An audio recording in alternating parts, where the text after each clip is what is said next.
শুভ সকাল আমার প্রিয় বন্ধুরা, কেমন আছে সবাই?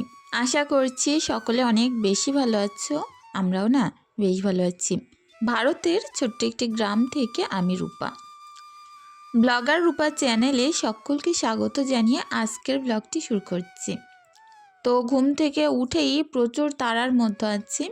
এই কাজকর্ম, রান্না বান্না, পরিপাটি সবটা করেই আমাকে একটা জায়গায় যেতে হবে। সেটা হচ্ছে এসআইআরের কাগজ জমা দিতে। তোমরা হয়তো যারা ভারতবর্ষে থাকো নিশ্চয়ই জানো যে এসআইআর বলে আমাদের পশ্চিমবঙ্গে অনেক অসুবিধা হচ্ছে। তো এখানে কিছু কাগজপত্র প্রেজেন্ট করতে হবে, সেগুলোকে গুছিয়ে রেডি করে নিয়ে যেতে হবে টাইমে। আর আমাদের যে বিডিও অফিসের অফিসার আছে সেখানটায় জমা দিতে হবে। তো সকাল থেকে তো প্রচুর তোড়ে আছি। আর বাড়ি থেকে বিডিও অফিসটা বলতে পারো ওই 10 থেকে 15 মিনিট মতো দূরে। তো ওখানে যেতে হবে, কত সময় লাগবে, লাইন দিতে হবে, কি হবে কিছুই জানি না। তো তোমরা অবশ্যই সাথে থেকো। কি হলো না হলো একদম সকাল থেকে রাত 11টা-12টা পর্যন্ত আমি কি করছি না করছি চেষ্টা করব ফুল ভিডিও শেয়ার করতে। তো কখন যেতে হবে, কখন বাড়ি আসবো তার তো ঠিক নেই। ওই কারণে সিমরানকে আমি আর স্কুলে পাঠাইনি, বাড়িতেই আছে। দেখো ওখানে চেয়ারে বসেও বই পড়ছিল। আর ঈশাও বাইরে আছে, ওরও আজকে স্কুল আমি করাতে পারবো না। তো এরকম একটা চাপের মধ্যে আছি। দেখো খুব সকাল সকাল ঘরবাড়িগুলো গুছিয়ে নিচ্ছি আর এই হাতে একেবারে মুছে নেব। তো আজ না সন্ধ্যায় আমি আর টাইম পাবো কি বলতে পারছি না। সন্ধ্যায় তো এক জায়গায় ইনভাইট আছে, তো সেখানে যেতে হবে। তোমাদের সঙ্গে অবশ্যই সেই জায়গাটাও শেয়ার করব। সকাল থেকে মনে একটা ভয় কাজ করছে এসআইআর ফর্ম জমা নিয়ে। তো কি হবে কি হবে এইটাই না আমি ভাবছি বারবার। আমার ননদ, দেওর, ভাসুর সবার কাগজই ফেরত এসছে। তো ওগুলো নতুনভাবে আবার প্রেজেন্ট করতে হবে। তো যাই হোক, এরকমভাবে একটা চিন্তার মধ্যে তো আছেই। যে কোনো বিষয় দেখবে মাথায় যদি চাড়া দিয়ে থাকে তখন কিন্তু কাজে কামেও সেইভাবে মন আসে না। তো যাই হোক, ঘরটা পরিষ্কার করে নিলাম আর এখন এই ঘরটায় আসলাম। আর আমার অভ্যাস প্রত্যেক দিন সন্ধ্যাবেলা করে ঘর মোছা। ওটা আর হচ্ছে না কেন বলো তো? আজকে তো বাড়ি থাকবো না, সেই সকাল থেকেই রান্না বান্না কাজকর্ম করে বেরিয়ে যাব। আবার কখন বাড়িতে ফিরবো?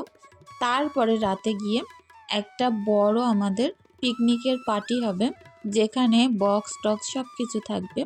আমাদের গ্রামের অনেক বউরা ওখানেই থাকবে। তো যাই হোক, সন্ধ্যা থেকে সেখানেই থাকার ইচ্ছে আছে। তো সন্ধ্যায় বাড়িতে আর ঠিকমতো থাকতে পারবো না, জামা কাপড় আছে সেগুলো ভাঁজ করতে পারবো না। আমি চেষ্টা করছি 9টার মধ্যে একদম ঘরটাকে ক্লিন নিট পরিপাটি আর তার সঙ্গে রান্না বান্না করে যত বাসনপত্র আছে না সবটাই মেজে ঘষে এক পিটান হয়ে গুছিয়ে তারপরে বাড়ি থেকে বার হতে। আমার একদমই ভালো লাগে না কোনো জায়গায় যাওয়ার হলে ঘর বাড়ি একদম নোংরা করে বেরিয়ে যাওয়া। আমার মনে হয় পরিপাটি ক্লিনিং করে বেরোবো। একদম বাড়িতে ঢুকবো, একটা সুন্দর ক্লিনিং ভাব থাকবে, সব কিছু গোছানো গাছানো থাকবে। এতে করেই মনটা ভালো লাগবে। একটা জায়গা থেকে ঘুরে এসে দেখবে কোনো কাজই আর করতে ইচ্ছে করে না। তো যাই হোক, গাটা একটু এলিয়ে পড়ে, ওই কারণেই চেষ্টা করছি একদম সকাল সকাল সব কাজ করে নেওয়ার জন্য। ভোর 5টায় উঠেও রাত 12টা পর্যন্ত যদি আমি জেগে থাকি তারপরও মনে হয় আমার কাজের সময় কম পড়ছে। তো এইরকমই আর কি। বিশেষ করে আমরা যারা ইউটিউবে কাজ করে থাকি তাদের কিন্তু অনেকটা প্রেশার পড়ে এই সকল কাজের উপরে। তো নিজেকে সবসময় অ্যাক্টিভ না রাখতে পারলে কোনো জায়গায় গিয়েই ঠাঁই পাবো না। ওই কারণে চেষ্টা করি শত কাজ করার আগে নিজের মনকে সজাগ রাখতে, নিজে অ্যাক্টিভ থাকতে, সুস্থ থাকতে, তাহলেই সব কিছু ঠিকভাবে যাবে। তো চলো বন্ধুরা, আমার অনেক বন্ধুরা কমেন্ট করেছিলেন, তাদের কমেন্টে রিপ্লাই দিতে পারিনি। আজ সমস্ত বন্ধুদের কমেন্টে রিপ্লাই দিয়ে দেব। MST তানজিলা প্রোফাইল থেকে বোন বলেছ অনেক সুন্দর ভিডিও, অনেক অনেক ভালোবাসা রইল বোনের জন্য। সাদিয়া আফরিন প্রোফাইল থেকে বোন বলেছ তোমার ফেস ওয়াশ আর তোমার যে ক্রিমটা আছে সেটা একটু দেখিয়ে দিও। অবশ্যই চেষ্টা করব ভিডিওর লাস্টে দেখিয়ে দেওয়ার জন্য। তো যদি মনে থাকে অবশ্যই দেখিয়ে দেবো আজকে। জেসমিন সুলতানা প্রোফাইল থেকে বোন বলেছ দিদি সেকেন্ড কমেন্ট করলাম, অনেক সুন্দর ভিডিও, অনেক অনেক ভালোবাসা রইল বোনের জন্য। ইঙ্কি প্রোফাইল থেকে বোন বলেছ মুর্শিদাবাদের বেলঘরিয়াতে আমাদের বাড়ি, ভালো লাগলো শুনে। আমি যদি 2-1 দিন আগে তোমাদের সঙ্গে বলতে পারতাম যে আমি ঘুরতে যাচ্ছি ওখানে, অবশ্যই তোমাদের সঙ্গে দেখা করে আসতে পারতাম। হুপ করে এই যে ডিসিশনটা হয়েছে, যার কারণে না আগে থাকতে আমি কিছুই বলতে পারিনি। যেদিন সকালে বেরিয়েছি আর কি, ওই দিনটাই তো আমি জানতে পেরেছি আজকে যাওয়া হবে। মানসার আলী প্রোফাইল থেকে বোন বলেছ আমাদের মুর্শিদাবাদ লালবাগে বাড়ি, আর আমাদের হাজারদুয়ারি থেকে 30 মিনিটের দূরত্ব। অনেক ভালো লাগলো গো শুনে, প্রায় একদমই কাছাকাছি গেছিলাম তোমাদের বাড়ির। অমলিনা মণ্ডল প্রোফাইল থেকে বোন বলেছ তোমরা লালবাগে এসেছিলে, তবুও দেখা হলো না এত কাছাকাছি এসেও। তোমরা আমার বাড়ি থেকে ঘুরে যেতে পারতে। তো আমি তোমাকে বলেছিলাম ফোন নাম্বারটা দিতে, যদি কখনো যাই তো ঘুরে আসবো।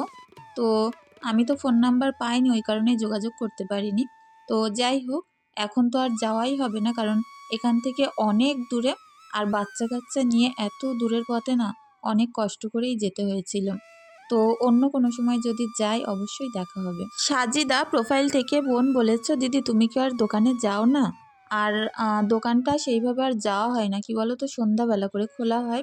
তো হাজব্যান্ড বসে, আর হাজব্যান্ড যদি বাড়িতে না থাকে তখন আমি যাই। এই হচ্ছে ব্যাপার। মেয়ের স্কুল শুরু হয়েছে, দুটো বাচ্চার স্কুল, সংসারের কাজকর্ম, আর তার সঙ্গে হাঁস মুরগি তো আছেই। এইগুলো করতে করতে না আমি বাড়ি থেকে বেরোতেই পারছি না। দোকানের যে কত মালপত্র বাড়িতে এনে এনে খাওয়া হচ্ছে, কি বলবো, একদম পুরো দোকানটা বসেই গেছে। যে জিপি প্লে গ্যাং প্রোফাইল থেকে বোন বলেছ বড়িগুলো অনেক সুন্দর হয়েছে, কিন্তু যদি নেটের ওপরে দিতে আরও বেশি সুন্দর হতো। তো যাই হোক, বড়িগুলো আমাদের এখানে ওরকম শাড়ি অন্য এরকম কিছুর ওপরেই দেওয়া হয়। নেটের ওপরে দিতে গেলে কি বলতো, আবার পেরেক পুঁততে হবে, ঠিক করে টাঙাতে হবে, এরকম একটা সমস্যা থাকে। আর শাড়িতে দিলে কি যেভাবে পাতাবো সেইভাবেই কিন্তু দেওয়া হয়ে যায়। তো যাই হোক, দেখো এখন বারান্দা পরিষ্কার করে ঝাড়ু দিয়ে নিলাম। আর সিমরান আমার কাছে হাতে একটা লেখা লিখে নিয়ে শুনতে এসেছিল যে এটার মানে কি হবে। তো ওকে বলে দিলাম, ও আবার ঘরে চলে গেল। আর ঈশা তো ওপরে বসে বসে খেলা করছে। আমি এখন সুন্দর করে এই বারান্দাটা মুছে নেব। একটা করে ঘর গুছিয়েছি, ঝাড়ু দিয়েছি, আর তারপর মুছেছি। এতটা তোড়ের ভিতরে আছি তোমাদের আমি বলে বোঝাতে পারবো না সকালটা যে আমার আজ কীভাবে কেটেছে। ফুলমণি বোনকেও জানাই অনেক অনেক ভালোবাসা। মাহাবুর রহমান প্রোফাইল থেকে বোন বলেছ দিদি তোমার ভিডিও অনেক দিন দেখা হয়নি, আজ দেখে নিলাম। অনেক ভালোবাসা রইল গো, তোমরা যে আমাকে এরকম মনে রাখো, সত্যি শুনে অনেক ভালো লাগে। শাইনিং হীরা প্রোফাইল থেকে বোন বলেছ পুরো ভিডিও জুড়ে পাশে ছিলাম, অনেক ভালো লাগলো। অনেক অনেক ভালোবাসা। বাপ্পা মণ্ডল প্রোফাইল থেকে কমেন্ট করেছো তোমার বাড়ি বসিরহাটে কোথায়? আমার বাড়ি বসিরহাটের হাসনাবাদে। তৌফিক আহমেদ প্রোফাইল থেকে বোন বলেছো দিদি প্রত্যেক দিন ভিডিও দাও না কেন? আর তোমার ভিডিওর অনেক অপেক্ষায় থাকি। তোমাকে আজ অনেক সুন্দর লাগছে। অনেক ধন্যবাদ, অনেক ভালোবাসা। প্রত্যেক দিন গো দেওয়ার চেষ্টা করছি, কিন্তু হয়ে উঠছে না। যাই হোক, রাতে বানিয়েছিলাম এই যে রসে ডোবানো পিঠে। এগুলোকে কেউ কাস্তে পোড়া বলে, কেউ আবার চিতই পিঠা বলে। অল্প করে বানিয়েছি, আমার হাজব্যান্ড এগুলো প্রচুর ভালোবাসে। আফান সর্দার প্রোফাইল থেকে বোন বলেছ হাজারদুয়ারি গেছি সেই 2025-এ। তো আমারও অনেক দিন থেকে একটু ইচ্ছে ছিল যে হাজারদুয়ারিটা কেমন একটু ঘুরে আসি। আমি প্রথমবার গেলাম, ভালোই লাগলো। তবে এইবার ঈদের পরে আবারও দীঘায় যাওয়ার ইচ্ছা আছে। ঈদের পরপরই আমরা যাব। এখন তো বাস টাসগুলো ঠিক করা হচ্ছে, হয়ে গেলে তারপরে আমরা দেখি ঈদের পরে আবার দীঘায় যাব। জান্নাত প্রোফাইল থেকে বোনকেও জানাই অনেক অনেক ভালোবাসা। আসিফ মণ্ডল প্রোফাইল থেকে বোন বলেছ দিদি ওটা কি তোমার নিজের মা? যদি নিজের মা হয় তাহলে একটু কাছে থেকে দেখিও। আর আমি যে জিজ্ঞাসা করলাম যেন কিছু মনে করো না। হ্যাঁ গো, আমার নিজের মা। আর আবারও যখন আমাদের বাড়িতে থাকবে তোমাদের সাথে দেখাবো। ডালিয়াস ব্লগ প্রোফাইল থেকে বোন বলেছে আমাদের বাড়ি থেকে লালবাগ 2 ঘন্টা 2.5 ঘন্টার রাস্তা, আমরা অনেকবার গেছি। অনেক ভালো লাগলো শুনে, ভালো থেকো বোন। নাজমিন আরা ব্লগ প্রোফাইল থেকে বোন বলেছ লাইক দিয়ে দেখা শুরু করলাম, রূপা আপু কেমন আছো? আমরা কিন্তু ভালো আছি, তোমরা কেমন আছো অবশ্যই জানিও। তানজিদা প্রোফাইল থেকে বোনকেও জানাই অনেক অনেক ভালোবাসা। যে সকল বোনেরা প্রত্যেক দিন এত সুন্দর সুন্দর কমেন্ট করো, সকলের জন্য আমার তরফ থেকে অনেক দোয়া ভালোবাসা রইল। আর আমার সেই সকল বোনদেরকেও জানাই অনেক আন্তরিক ভালোবাসা। অবশ্যই পাশে থেকো আর এভাবেই ভালোবাসা দিও। দেখো, আমি এদিকে বাসন মাজতেও কিন্তু চলে এসেছি।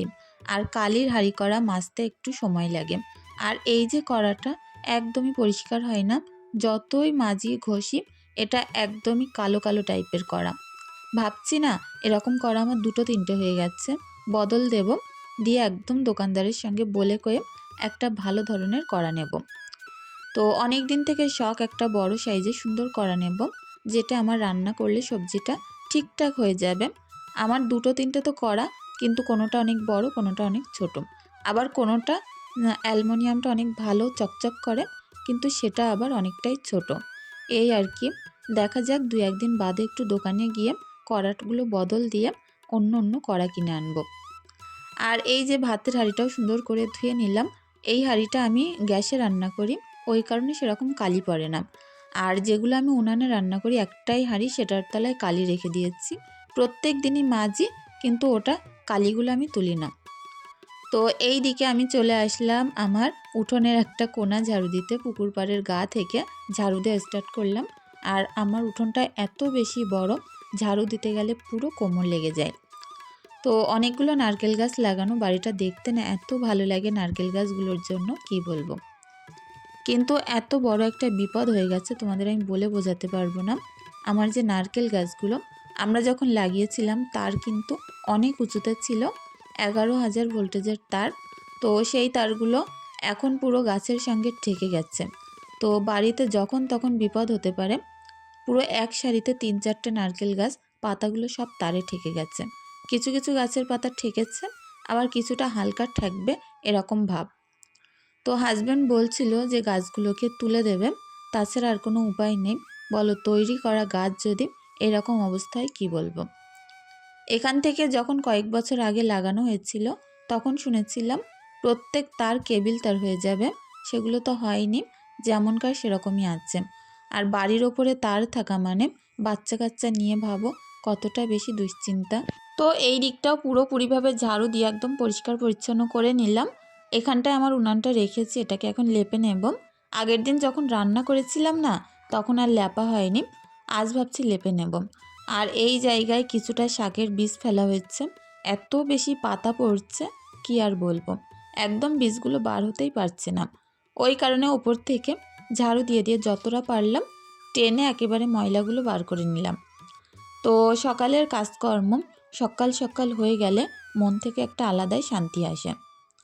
এই কাজগুলো করে আমি স্নান করব, আমার মেয়েকে করাবো। আর তারপরে এখনও প্রচুর কাজ, রান্নাবান্না তো আছেই। দেখা যাক ফ্রিজে কী সবজি আছে, তাই আজকে রাঁধবো। খুব সুন্দরভাবে উনানখানা লেপে নিচ্ছি। আর এটা হচ্ছে আমি ছাদে রান্না করব বলে বানিয়েছি। তোমরা যারা অনেক আগে থেকে আমার ভিডিও দেখো, তারা তো নিশ্চয়ই জানো বর্ষাকালে আমার বাড়ির পরিস্থিতি কতটা খারাপ থাকে। এই যে এখানটায় বসে আছি, এখানে বলতে পারো একদম পুরো হাঁটু সমান, তার থেকেও বেশি পানি থাকে। তো বোঝো কতটা পানির তলায় ডুবে থাকে বাড়িটা। উনানে তো রান্না করতে পারি না, পানি কাটিয়ে রান্না করতে হয়। আর তাছাড়াও এরকম একটা উঠা চুলা যদি আমি ছাদে নিয়ে রান্না করি, তখন কিন্তু আমি একটু স্বস্তিতে রান্না করতে পারবো। তো সেইভাবে আমি উনানটা বানিয়েছি। এটা বেশি দিন এখানে রাখবো না, একটু কষ্ট করে আমি ছাদের উপরে তুলে নেব। দেখো সুন্দর করে ভিতর টিতরগুলো লেপে একদম পরিষ্কার পরিচ্ছন্ন করে নিলাম। আর এখন যাব রান্নার দিকে। তো এই যে শিল নোড়াটা সুন্দর করে ভিজিয়ে তারপরে এখানে বাটনা টাটনাগুলো করে নেব। শিল নোড়ায় পেশা বাটনা আর উনানের রান্না যারা খেয়েছো নিশ্চয়ই জানো কত টেস্ট হয়। তো আমাদের গ্রাম্য জীবনযাপন কিন্তু খুব সাধারণ, আর এরকমভাবেই চলতে থাকে। তার মাঝে সুখ দুঃখ সব কিছু মিলিয়ে নিজের জীবনটা অতিবাহিত হতে থাকে। আর সব কিছুর মাঝে এই যে প্রকৃতির মাঝে মিলেমিশে থাকতে থাকতে আমরা এতটাই বেশি খোলামেলা এখন হয়ে যাচ্ছি, বদ্ধ জায়গা মানে একদম জেলখানার মতো লাগে। আর এই যে খোলামেলা পরিবেশ, স্নিগ্ধ হাওয়া, আর তার সঙ্গে সুন্দর এই যে চারিদিকে সবুজ আর সবুজ, এটা যে কি ভালো লাগে তোমাদের কি বলবো। অনেক বন্ধুরা প্রায়ই কমেন্ট করো, তোমার তো গ্যাসের চুলা আছে, তারপরেও কেন তুমি উনানে রান্না করো। উনানে রান্না করা আমার অনেক ভালো লাগে। আর বিশেষ করে আমার বাড়িতে তো কাঠকুটো পুরো ভর্তি, আমি যদি না রান্না করি তাহলে কে করবে বলো। আর এরকম কাঠকুটো বলতে পারো আমার জায়েদের, আমার ননদদের সবারই বাগান আছে, সবারই আছে। তো বেশিরভাগ ওরা সবাই উনানে রান্না করে। আর এখানে আসার পরে আমারও না সেই অভ্যাসটা হয়ে গেছে, উনানে রান্না করতে অনেক ভালো লাগে। দেখো এখানে কিন্তু প্রচুর তাড়াতাড়ি রান্না হয়ে যায়। আর সেই সঙ্গে টেস্টটাও ভালো পাওয়া যায়। আমার তো এখন বেশ ভালো লাগে। বিশেষ করে এই যে শীতকালটা যে কিভাবে এনজয় করি এই উনানে রান্না করতে করতে তোমাদের বলে বোঝাতে পারবো না। এখানে আমি সবজিটা নাড়ছিলাম, তার মাঝে ঈশা চলে এসছে, দেখো ও হাত ধরে ধরে নেড়ে দিচ্ছে। প্রত্যেক দিন সবজি রেখে এরকম নাড়তে নাড়তে যেই না আমি খুন্তিটা ছাড়ি, ব্যাস চলে আসি এখানে নাড়াচাড়া করতে। তো মশলাটা হালকা ভাজা ভাজা করে এর মধ্যে কিছুটা চিংড়ি মাছ দিলাম, দিয়ে আরও সুন্দরভাবে একটু ভাজা ভাজা করে নিলাম। নিয়ে এর মধ্যে নুন, হলুদ, লঙ্কার গুঁড়ো অ্যাড করে দেব। কিছুটা কাঁচা লঙ্কা দিয়েছি, বাড়ির পালন, মূলো, তারপরে মিশলি, এগুলোই আর কি হাজব্যান্ড তুলে দিয়েছে, এগুলোই আজ রান্না হবে। আমি একদিন আমাদের বাগানে গিয়ে দেখাবো যে পালন, মিশলি কী পরিমাণে হয়েছে আমাদের ওই বাড়িতে। তো এত বেশি পালন, মূলো, মিশলি এটা ওটা হয়েছে তোমাদের কি বলবো। আর সিম তো পুরো অফুরন্ত, ওই কারণে চেষ্টা করছি প্রায় রোজই এখন খেয়ে ফেলার জন্য, কারণ এত বেশি সবজি গাছে থাকলেও নষ্ট হয়ে যাবে, আবার ঘরে থাকলেও নষ্ট হয়ে যাবে। তো যাই হোক, বেশি করে করেই সবজি রাঁধবো। আর প্রায় 1-2 দিন বাদে বাদে মিশলি রান্না করছি। মিশলিগুলো প্রচুর মোটা মোটা, খেতে কিন্তু অনেক ভালো লাগে। আর এখানে আইলা মাছটা আমি ভাজা করে নিলাম। মিশলিটা অনেকক্ষণ যাবৎ একটু কষা কষা করে হালকা ঝোলঝোল রেখে নামিয়ে নিলাম। হাতে যদি একটু বেশি সময় থাকতো এর মধ্যেও কিছু বড়ি দিতাম। মিশলিতে বড়ি দিলে কিন্তু অনেক ভালো লাগে। তো যেহেতু বললাম এসআরের ফর্ম জমা দিতে যাব, ওই কারণে সময় অনেক কম ছিল, খুব তাড়াহুড়ো করে রান্না করছি। বড়িটা যে ঘর থেকে এনে ভেজে দেবো সবজিতে, তো সেই সময়টাও পেলাম না, কারণ ওখানে সময় থাকতে যদি না যাই, দেরি করে যাই, তখন প্রচণ্ড ভিড় লেগে যাবে। আর একটা গ্রামের প্রায় অর্ধেক মানুষেরই ডেকেছে, অর্ধেকের বেশি, বুঝতেই পারছো কত ভিড় হবে। সবজিটা ঢাকা দিয়ে এসে ঘর থেকে আমি অনেক কাজ করে আসলাম। এর মাঝে মেয়েকে স্নান করানো, ব্যাগ গুছিয়ে নেওয়া, পানির বোতল নেওয়া, এরকম আর কি টুকিটাকি অনেক কাজ ছিল, যেগুলো গুছিয়ে নিলাম। এখন ঝোল দিয়ে এইভাবে মাছ তুলে দেব, এরকম ফুটতে থাকবে। আর এর মাঝে কিন্তু আমি সুন্দর করে স্নান টেস্নান সেরে গুছিয়ে নেব। গোছানো হয়ে গেলে তারপরে সবজিটা নামিয়ে রাখবো। যাই হোক, এখন কিছুক্ষণ ঢাকা দিয়ে রাখি। আর বাড়ি থেকে বেশি দূরে না, ওই কারণেই কিন্তু একটা সুতির শাড়ি পরলাম। এখানে ভয়েসটা আমি মিউট করে দিয়েছি, কারণ কি বলতো, পাশে পিকনিক হচ্ছে, প্রচুর জোরে জোরে গান বাজনা হচ্ছে। এখন যদি এই আমার অরিজিনাল ভয়েসটা দিতাম, তাহলে গিয়ে চ্যানেলে কিন্তু স্ট্রাইক চলে আসার একটা ভয় থাকতো, ওই কারণে আর কি মিউট করে দিলাম। তো চলো ঘুরে টুরে আসি, ঈশাও এদিকে গুছিয়ে নিয়েছে। তো যাই হোক, সন্ধ্যাবেলা এখন দেখো ঈশা পড়তে বসেছে। এসআরের ওখানে যা পরিমাণে ভিড় ছিল, এত কষ্ট হয়েছে কি আর বলি। সন্ধ্যাবেলা এসেই মেয়েদেরকে নিয়ে পড়াতে বসালাম।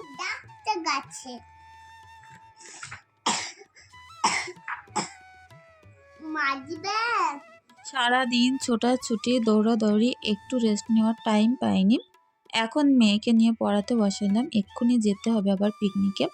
চলো ওখানে গিয়ে আবার শেয়ার করব। তো সেই যে সন্ধ্যার পরপরই এসেছিলাম, এত বেশি নাচ গান আনন্দ, তারপরে রান্না বান্না, এখানে প্রচুর মানুষের আয়োজন, এত আনন্দ করলাম কি বলবো। এখন রাত 12টার সময় আমরা খেতে বসছি, এখনও কিন্তু ওই দিকটায় নাচ গান চলছে। তো চলো বন্ধুরা, আজকের ভিডিওটি এখানেই শেষ করব। আর পিকনিক থেকে যেতে যেতে অনেক রাত হয়ে যাবে। তো এক বোন কমেন্ট করেছিলে যে আমি কোন প্রোডাক্টগুলো ইউজ করি আমার ফেসের জন্য। এই হচ্ছে গার্নিয়ারের vitamin C gel face wash, অনেক ভালো। এটা হচ্ছে ক্রিম ব্রাইট কমপ্লিট, তো প্রত্যেকটা প্রোডাক্ট অনেক ভালো। এটা হচ্ছে ডেলি গ্লো ফেস ক্রিম, আর এটা শীতের জন্য তো অনেক ভালো, প্রচুর মোলায়েম এবং কোমল থাকে মুখ। আর এটা হচ্ছে গার্নিয়ারের ভিটামিন সি সিরাম, তো এটা আমি রাতেই মাঝে মধ্যে ব্যবহার করি। প্রত্যেকটা প্রোডাক্ট খুব ভালো, অবশ্যই তোমরা একবার ট্রাই করো।